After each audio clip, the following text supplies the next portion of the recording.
Now, it's another short session today, so I'm going to keep this very brief. It's about creating an authentic brand with Dr. Clinton Schultz. We're lucky to have him here today because he's on the home straight for finishing his brewery build. Should be open in a few weeks. I'm sure he'll talk about that. An amazing story to tell. So, yeah, straight over to you.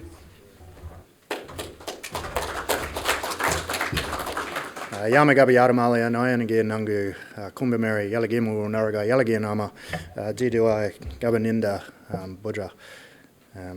Just acknowledge traditional custodians of country that we're here on today, which is Kumbameri people, and acknowledge all our elders, past, present and future, for looking after all these beautiful spaces well before we ever had the opportunity to be on them, and there'll be people here looking after them well and truly after we all leave.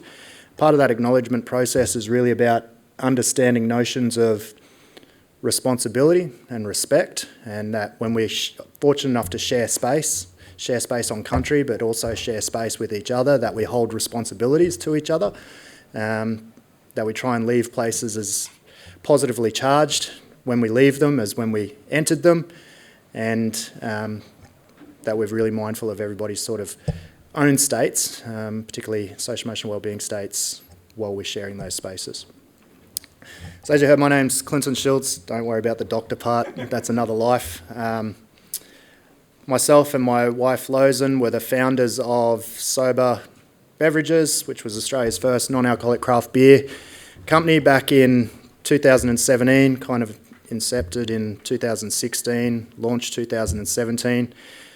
And really that happened off, I guess, the back of my journey and my story, which I'll yarn a little bit throughout this. And what I'm going to do is probably talk quite a lot in narrative, in story. That's what we do as First Nations peoples. I'm Gamilaroi, Gamilaraay myself. We've always shared knowledge through story, and we've always understood that people connect with knowledge and with information a lot better when it's presented through a narrative, through a story, than when it's just, I guess, presented in black and white in a book in very, I guess, academic ways, which is pretty funny given I'm an academic. So I've been asked to come along today and have a yarn around creating an authentic brand. I'm going to frame this whole discussion by openly disclosing that I am not a fucking expert in branding, marketing, or any of that, to be honest. I'm a Gamilaraay man. I'm a psychologist. I'm a chef, brewer, a father of three, husband, brother, uncle, etc. But I'm sure as hell not an expert in branding and marketing. So take everything I say with a grain of salt, I would say. But what I'm going to yarn through is, I guess, our journey at Sobah Beverages, and a lot of that will be my lived story. And I guess how we've used that to develop a brand that it appears many people gravitate towards. So that's the only experience I can yarn about. I won't be yarning about any of the marketing side, etc., outside of that. I'm guessing if I press this big green arrow, there we go. So I'm going to yarn through 6 points that I think, from my experience, are important in terms of creating and maintaining an authentic brand. First one, genuine storytelling. There's no gimmicks, there's no hidden agenda, nothing is fabricated, nothing is borrowed from anybody else in terms of who we are and what we do at Sobah. Those 3 pictures there, that's our journey. That first one there is my 30th. I was off my fucking head. I probably drank more and took more drugs than any other human being on the Gold Coast for 10, 15 years of my life. That was my lived experience. I didn't know how to socialise without some kind of substance in my body and in my hand. It wasn't until I had children that I started to realise that is not fucking normal. And I had to start to reassess what I wanted my children to learn. And the only way my children were ever going to have an opportunity to learn something different to the Australian norm was for me to create it myself. So Sobah never freaking came about as a branding opportunity. Sobah came about as an extension of me just purely trying to teach my children something different to what they were going to experience in Australian society. Go to a 1-year-old birthday party, there was going to be drinking. Go to a I've literally been to school engagements where people are drinking at school engagements, sporting clubs drinking, weddings drinking. Every social event we have, people are consuming alcohol. And I wanted my children to understand that you can do all those cool things, socialise with other human beings, enjoy yourself, be a good human being, be fun, be happy, without having to mask all your true emotions with alcohol constantly. Never been out there trying to tell everybody that you have to be sober. I happen to be sober. I made that choice because, as you heard already, I had a bit of a problem with drugs and alcohol younger in my life. So I've chose that I'm a better human being to stay the fuck away from that stuff. So, second photo there, 10 years later. That's a couple of years after we started sober. Extremely different human being to what I was there. I'm not as narcissistic. I'm definitely a better human being towards other people, particularly my own family and my own kids. I was never abusive. I was very abusive to myself, and that would rub off on others. Got a lot more energy, got a lot more time. Biggest thing I ever got back in my life was time. And the things I've been able to achieve with that time is pretty remarkable. I managed to get a PhD, we've managed to grow sober, etc., etc. So started from there, moved to there over that period of time. But this isn't about me. This is actually about what we now have the opportunity to do as a brand. So we've used my lived journey and my experience to help develop a business or a company that hopefully attracts and sends positive messages to others. That's it. No hidden agenda.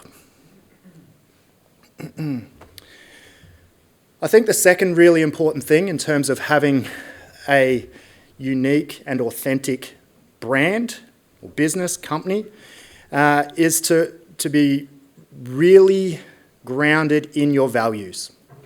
And it doesn't matter what those values are, but to be grounded in those and to be open with those. So they're some of the values that we share at Sobah. So our root cause as such, our mission as such, is to do less harm and do more good. So we're constantly trying to focus on every little thing that we do as a company and figure out how can we do less harm, knowing that we're in a manufacturing industry, we are doing some fucking level of harm at some level. I cannot escape that, and trying to would drive you insane. So how do I do less harm, knowing that I am causing harm to people and to place, etc., purely by existing as an entity and as a company? And how do we do more good through that? So that drives everything that we think about and everything we try and do within our business. And again, hopefully that really is attractive to consumers, to a larger and growing audience, not just here in Australia, but globally. Some of the philosophies, I guess, or the key values that underpin how we try and achieve that are those up there. And they're all driven by my dhiriya Gamil, my Gamilaraay Lore, Gamilaraay Lore. These are all in English. They're simple, I guess, translations of some really complex notions that I probably won't even try to explain in Gamilaraay or Gamilaroi. But they're filled with respect, filled with reciprocity, understanding responsibilities, but understanding all of this stuff at a deeper energetic level, not just as tokenistic words. Understanding acceptance, understanding connectedness, understanding that I'm no different to everything else around me. I'm one and part of it. Bill Maher will understand it as one with, basically as one or with one, with everything in nature, you know, from a place of, in my language, I'd talk about it as Gawanabanganagal, so the place of creation where everything stemmed from. And through an understanding of Durambayangali, so the essence of simply what is atomic knowledge that we've held as Aboriginal peoples forever and a day, but never been given credit for. Understanding that at that molecular level, you're no different to the chair you're sitting on. We are a part of everything that exists on this planet. When you start to understand connections at that deeper level, it forces you to start thinking about the relationships that exist within that, and therefore the roles and responsibilities you hold to everything that you're connected to. It's tricky sometimes in individualist societies, like, no shit, Australia's the third most individualist society on the planet. Have a look at the research on the Hofstede website. Has been for the last few decades. Third most individualist nation on the planet, so a lot of processing happens at that level of me and now. What is going to satisfy me now? What is going to bring me a bonus now? What is going to bring me fortune now, etc., at the expense of, a lot of the time, other, including place. When you understand yourself as a connected being, connected entity, you can't think in that space. You're constantly having to process in terms of what is the impact on other across time. And it can be pretty draining at times to be processing at that level, particularly when you're in a manufacturing industry, such as brewing, where harm is happening. So there's some of the principles that we try and guide, or we try and live within everything that we actually do, and how they flow from, I guess, my dhiriya Gamil, my law as a Gomeroi Gamilaraay man. Third one here, be purpose-driven. Purpose-driven has become a bit of a fad term, a marketing term out there now. And whatever, that's other people's business if that's what they want to do with being purpose-driven. But actually living as a purpose-driven business brings so much reward. It brings reward at a personal level and an organisational level. So, we support a whole bunch of charities and initiatives at a grassroots level and larger levels that a lot of Australia wouldn't fucking think twice about even looking at. So one of those, for instance, is the Wayne Weaver Foundation. It's a charity that's been set up to help Aboriginal and Torres Strait Islander prisoners get out of jail to attend sorry business. Most Australians would be thinking, why the fuck would we help criminals? Rather than having a look at what is the social and emotional well-being benefits of helping people be able to attend the sorry business of those loved ones they've lost. How does that benefit them, their families, and all the other inmates that they have to then coincide with? We support other organisations like Half Cut, which are trying to do all they can to buy back, gift back country to traditional owners so that they can utilise that country for whatever they see fit. Not what is predetermined by a bunch of non-Indigenous people saying this is what's best for Aboriginal peoples. If they want to regrow, replant, that's awesome. If they want to put housing on it so that they're not so overcrowded within their communities, that's fucking awesome too. So these are some of the things that drive us in terms of being purpose-driven. And if you see it, if we are advertising that we're doing it, guess what? As the founder, I feel an overwhelming responsibility to be involved. So if it's out planting trees, I'm out there planting trees. If it's doing prison visits, I'm doing prison visits. And looking after young people who have unfortunately been in jail since they maybe were teenagers and never had an opportunity to actually grow into adulthood because of the way that society has treated them across time. So that's what purpose-driven is for us. It's a deeper purpose.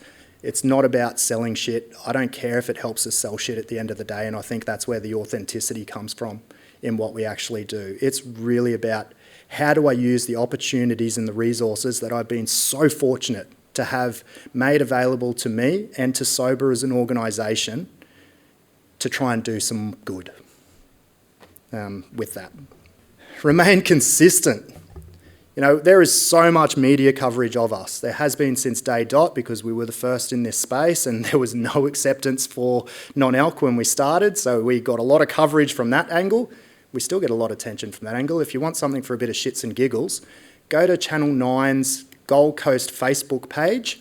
I did a story with them last Wednesday. You'll find 500 plus comments of just bullshit around non-alc beer.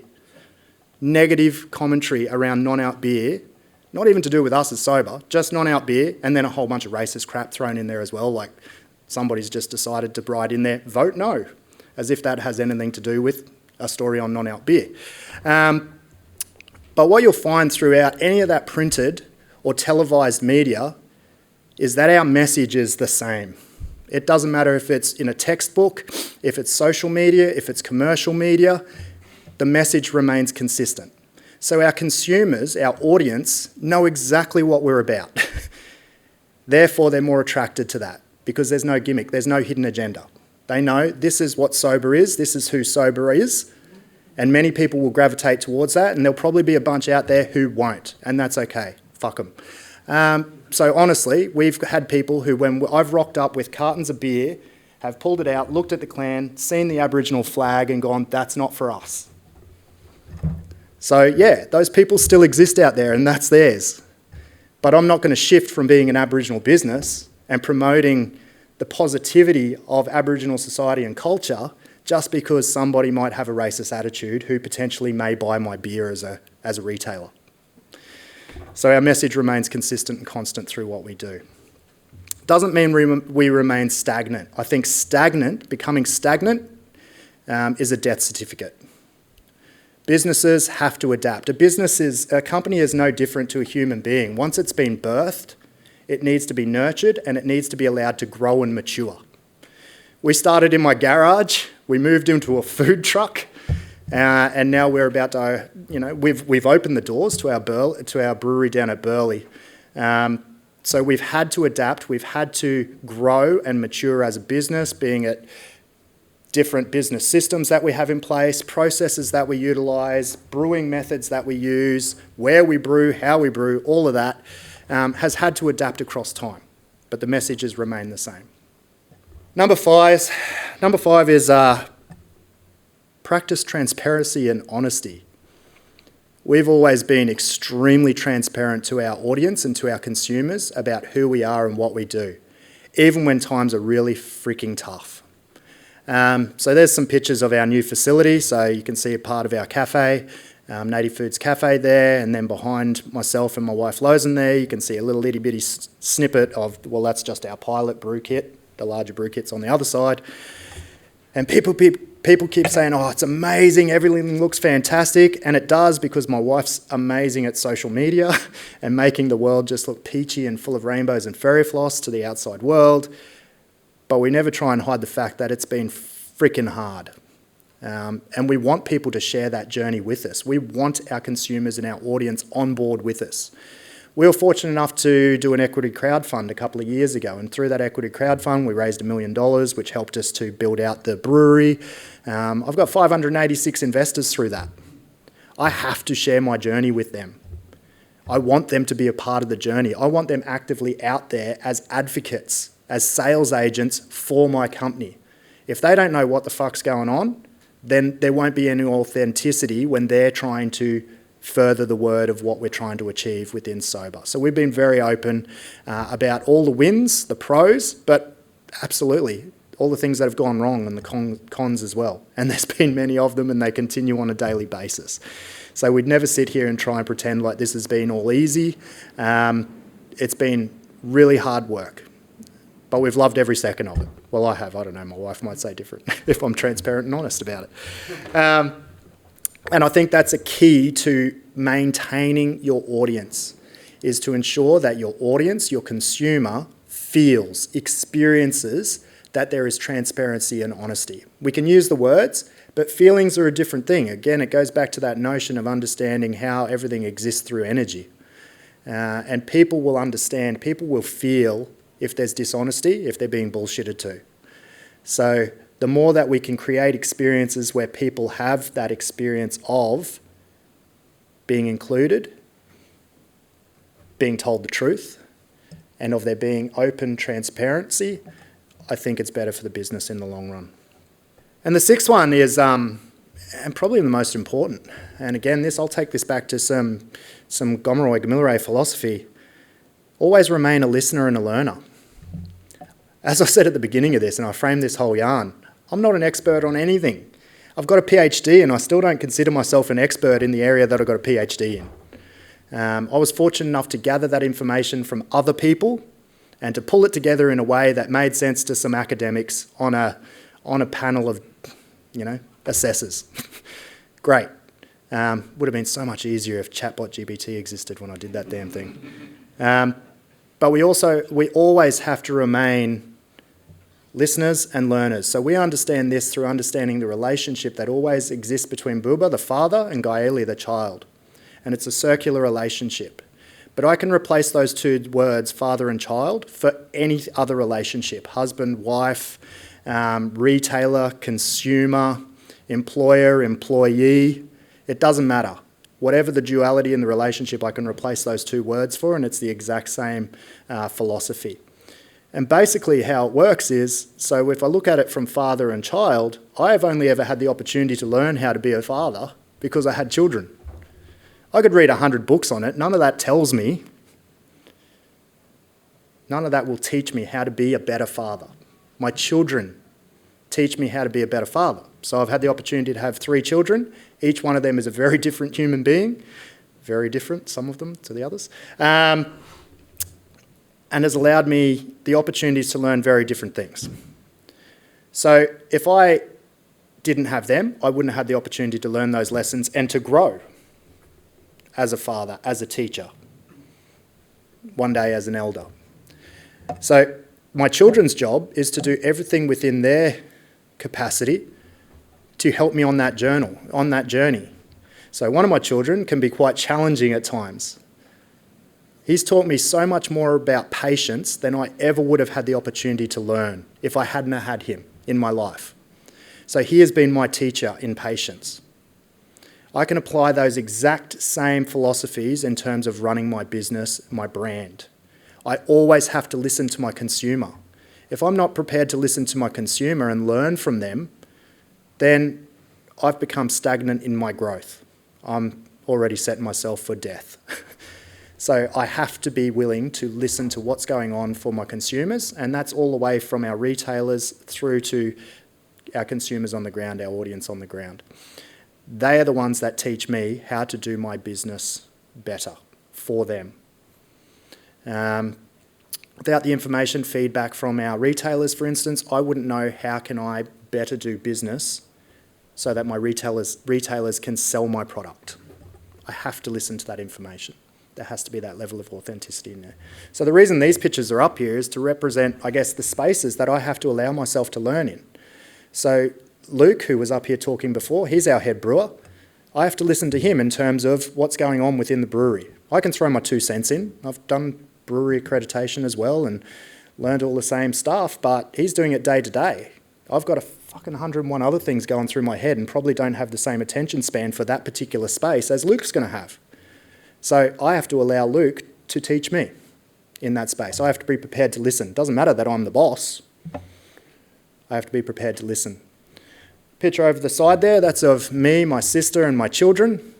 So I teach them culture, but then I've got my teachers of culture. And without my teachers, I don't get the opportunity to learn, but without my children, I don't get the opportunity to learn how to teach culture. It's not something I just made up. It's something I've been fortunate enough to have passed down to me and now have the opportunity to experience. And then the bottom one there is one of the artists that does a lot of work with us, Alara Cameron, designed our logo, has done a massive piece on our wall at the new building. I don't get to tell him what his art means. He gets to teach me, what does this represent? How is that related to what we do at Sobah? So there's some of the spaces where I have to really apply these notions to remain a listener and learner at all times. So they're my 6 key points. As I said, I don't claim to be an expert in this space at all, but I'm happy to take any questions from anybody. Thank you.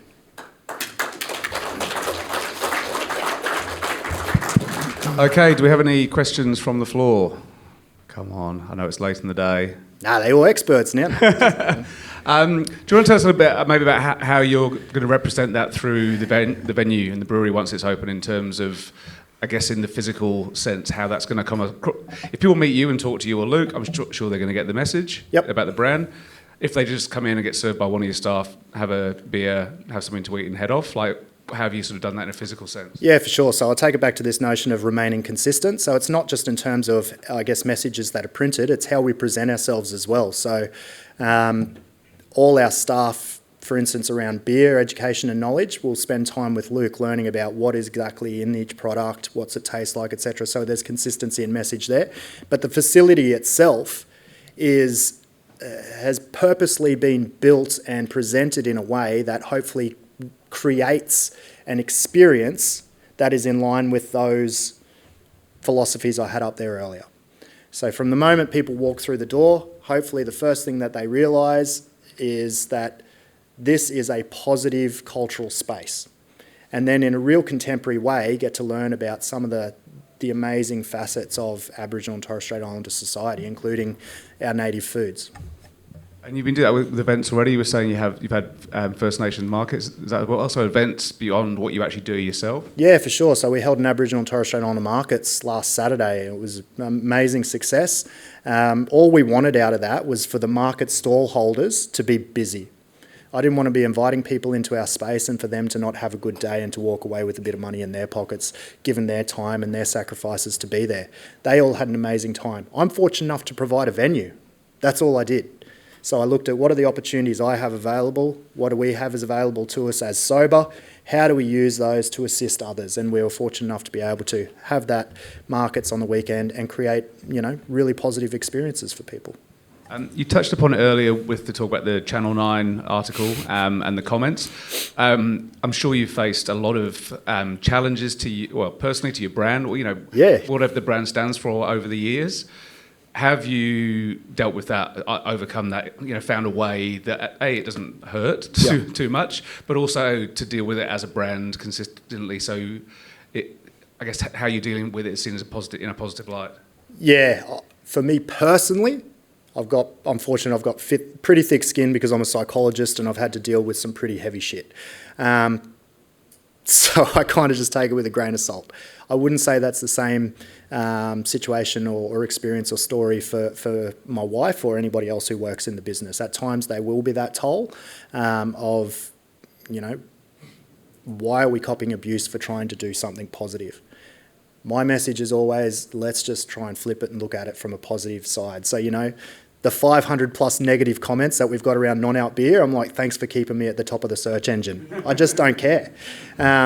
It's fine. Write me off all you want,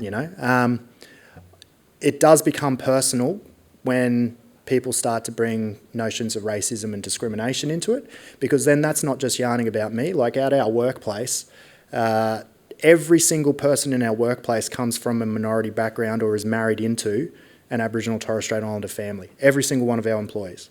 So it's a direct attack on everybody that I'm there supposed to protect. So that gets to me. How do I best protect my workforce from the impacts of the closed-mindedness of others? So, Luke yarned about it earlier. We try and do weekly check-ins. We offer psychological services to all our employees that we pay for to try and help mitigate some of that stuff that we know is going to be present, unfortunately, just because we're an Aboriginal business.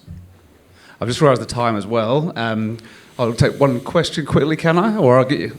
You're far easier going than Larissa. She was a real taskmaster. Thank you. Thinking like medium long term, have you had any forward thoughts about how you're going to maintain the brand integrity through succession planning and even through ownership change? Yeah, for sure. I mean, in an ideal world, what we would love would be for a massive Aboriginal Torres Strait Islander corporate conglomerate to eventually take over Sobah. That's probably wishful thinking. So at the moment, our short to medium term sort of mindset is how do we build? So we're building towards the Olympic Games, to be honest. We want to be an official tourist destination for that Olympic Games and put Aboriginal and Torres Strait Islander society, culture in a contemporary way on the fucking world map. So that's my drive for global dominance at the moment in this space, is for that purpose. What happens past then, in the 10th year? I don't know. Ask me in 2031. I might have started thinking about that then. But it is an issue. We can't just readily sell to somebody. And we've had some of the big companies approach us over the last few years asking questions around selling and not necessarily buying into the philosophy and the ethos or the support of us being an Aboriginal owned, managed, run entity as such. So yeah, it is a difficult space and I haven't quite figured that out yet. We will have to switch over for Jane's session. Will you be hanging around outside of it and let's have a bit of a chat? Yeah, for sure. Yeah, great. Well, thanks so much. That was a great presentation. Thanks, everyone.